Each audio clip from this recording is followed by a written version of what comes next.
Hello guys, good morning. Welcome to my crab.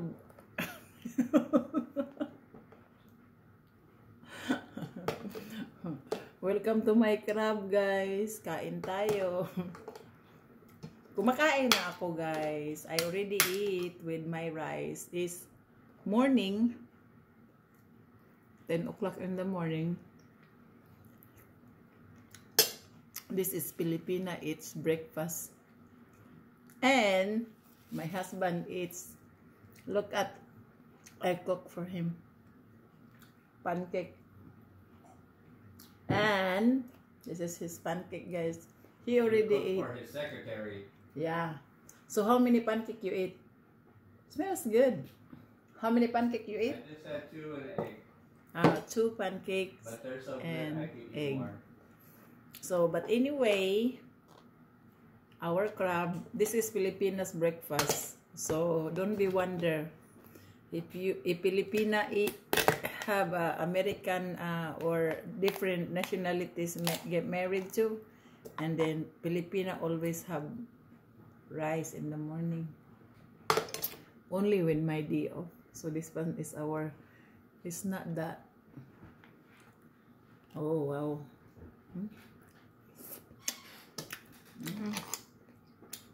So I put some okra on this one. I ginataan. I put some coconut milk.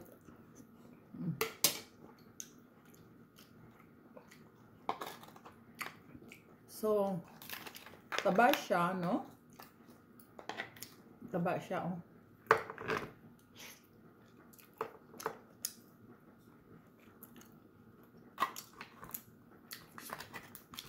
Welcome to my channel, my eating channel.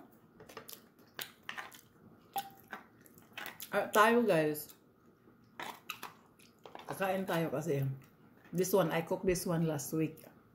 And then of course, my son and my husband, they don't eat this crab. They don't eat crab. They never have. I don't know. Maybe they don't want to deal with the hassle of being work on the meat. So if I cook crab, I only the one who is eating. So it takes me forever to finish what I cook.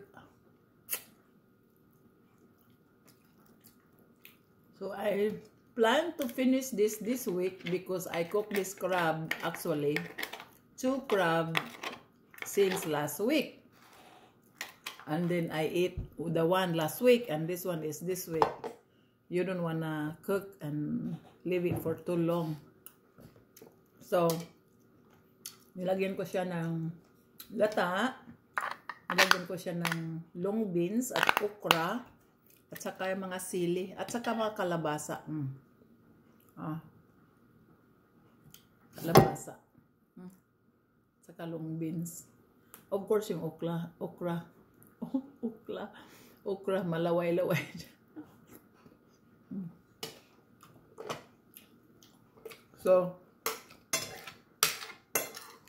hoping we finish this crab this week. We have to finish this. No,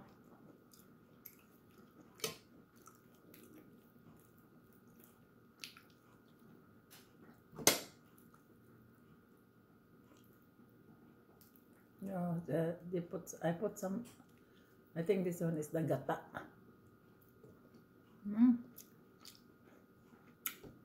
Taba siya.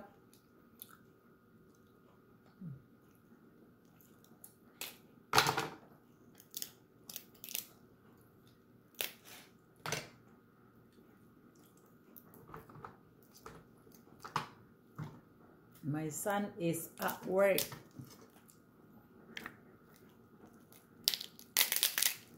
Yan.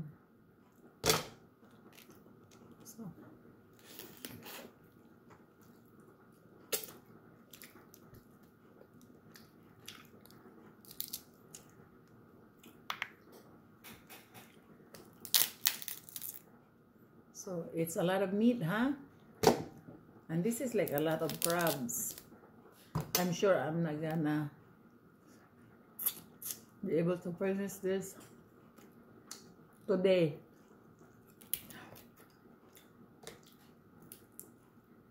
Is there still something on the stove? No, it's a rice. Oh. It's a rice cooker. I cook brown rice. Brown rice and black rice. This is my black rice. Black rice. So, mabibili mo yan sa mga Asian store. Ganon.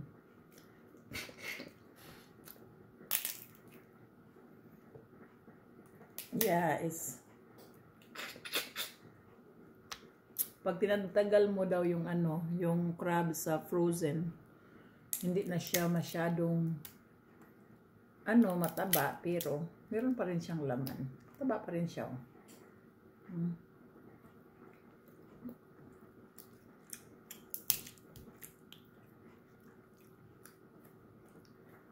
Diba?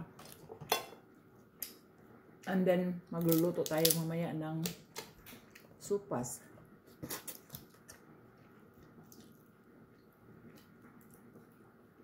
Taba din siya. Yun na guys. Thank you guys for watching. Kasi, yung ko, yung pagkain ko. Thank you guys for watching. Bye.